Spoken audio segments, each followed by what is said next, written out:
Et pour terminer ce concert, nous sommes avec Gilles Bonenfant, le président d'Eurogroupe Consulting, qui est le mécène principal de l'Orchestre de Paris. Bonsoir. Bonsoir Michel. Alors Eurogroupe, en quelques mots, c'est une grande société de conseil en stratégie, en management et en organisation. Ça fait maintenant déjà 14 ans que vous soutenez l'Orchestre de Paris. Le concert que nous venons de suivre sur Radio Classique était évidemment extrêmement important, et pas seulement sur le plan artistique. C'était donc le concert de reprise de l'Orchestre Paris. On reste dans un contexte évidemment d'espoir, mais aussi d'incertitude. On ne sait pas comment la rentrée va se dérouler. Et est-ce que finalement, dans ce contexte, c'est là que le mécénat prend tout son sens ? Alors vous le rappeliez, 14 ans de mécénat, de fidélité à l'Orchestre de Paris. On a été là dans tous les moments clés.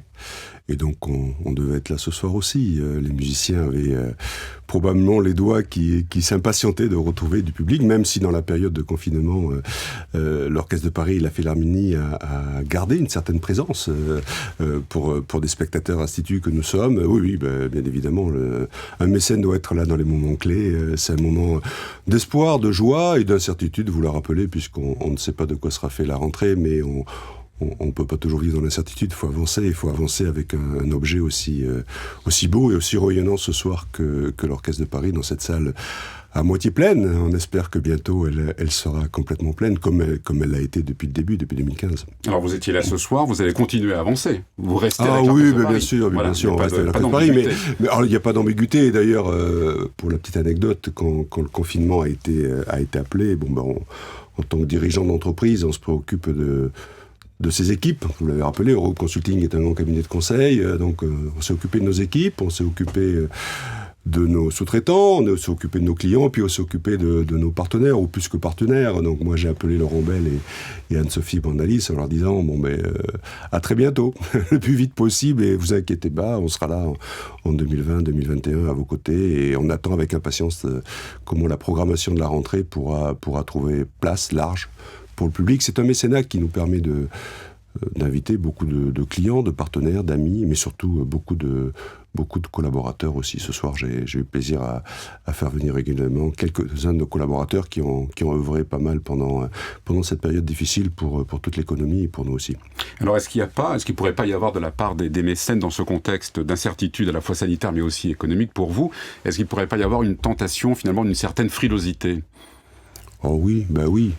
Je pense que tout le monde regarde les grands métriques, les grandes économiques. Vous le rappeliez, ça fait 14 ans. Eurogroupe a 40 ans d'existence. 14 ans sur 40 ans, c'est pas mal. Enfin, 40 ans dans 2 ans. Mais justement, on va pas, voilà. Si un jour on s'arrêtait, on s'arrêterait parce que ça serait une orientation autre. Peut arriver dans la vie, mais ça ne sera pas pour cette raison-là. D'ailleurs, des crises ensemble, on a traversé quelques-unes. 2008-2009, c'était pas un moment joyeux pour les entreprises. Nous étions là. Je rappelle qu'on a créé ce mécénat avec l'Orchestre de Paris. À l'époque, c'était quand la salle Pleyel a brûlé. Donc, on a démarré avant qu'on puisse profiter ensemble du nouvel espace. Et puis, on a continué. C'était des moments un peu complexe ou d'appréhension quand l'Orchestre de Paris est parti à la Philharmonie. Moi, j'ai toujours considéré que c'était un beau moment, une belle salle pour un bel orchestre. La fusion de l'Orchestre de Paris et de la Philharmonie qui s'est passée, selon moi, dans des merveilleuses conditions pour avant tout les musiciens, pour les mécènes, pour le public. Le taux de remplissage à la Philharmonie est fantastique et j'espère que ça va continuer. En tout cas, nous, on y est assidus et on va continuer. Bon, c'est d'autant moins le moment de partir qu'une nouvelle page va s'ouvrir à l'Orchestre de Paris avec ce nouveau chef, 24 ans, Klaus Mekele, qu'on a entendu. Il fait quand même preuve d'une grande maturité, mais on peut dire, est-ce que c'est stimulant pour un mécène, ça, la jeunesse, l'extrême jeunesse même d'un chef? Toute l'histoire a été stimulante. Et puis finalement...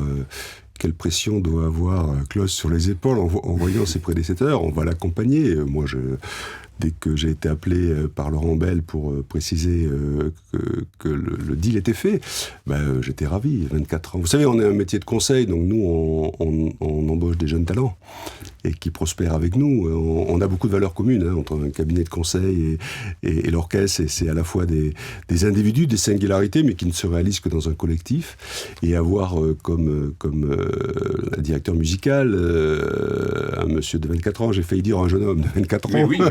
J'ai failli dire un jeune homme de 24 ans.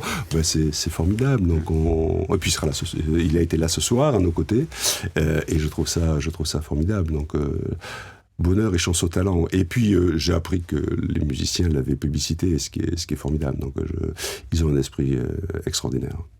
Gilles Bonenfant, merci. Je rappelle Merci que vous êtes le président d'Eurogroupe Consulting, donc le mécène principal de l'Orchestre de Paris. Et puis on croise évidemment les doigts pour la saison qui va s'ouvrir, que vous allez continuer à soutenir et que Radio Classique va continuer évidemment à diffuser au travers de quelques concerts que l'Orchestre de Paris donnera à la Philharmonie. Nous allons poursuivre notre soirée en musique avec ce programme préparé par Francis Drezel. Très belle soirée, très bel été avec Radio Classique.